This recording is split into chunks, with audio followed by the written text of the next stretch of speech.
एक शानदार शाही महल में राजा और रानी अपने नवजात शिशु को, जो आशा का एक छोटा सा बंडल है, बड़े प्यार से निहार रहे हैं। गंभीर ज्योतिषियों ने उनके चेहरों पर अशुभता के भाव थे।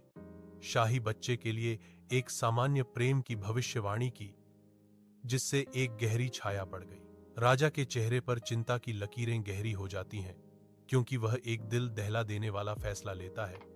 उसका शाही आसन दुख से झुक जाता है। भारी मन से राजा अपने अनमोल बच्चे को एक साधारण लकड़ी के बक्से में रखता है।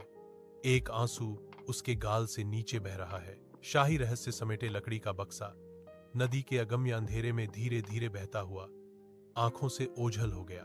चिलचिलाती धूप में अली, एक धोबी, लगन से एक चट्टान पर कपड़े धो रहा है।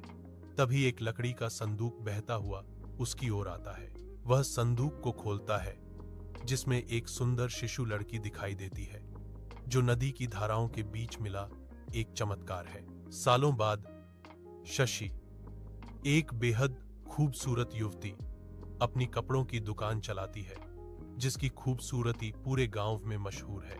राजकुमार पुन्नू, एक व्यापारी के वेश में सासी की दुकान में प्रवेश करता है। उनकी आंखें एक पल में गहरे संबंध की चिंगारी में मिलती हैं। निर्दयी सूरज के नीचे सस्सी नंगे पैर तपते रेगिस्तान में भटकती है।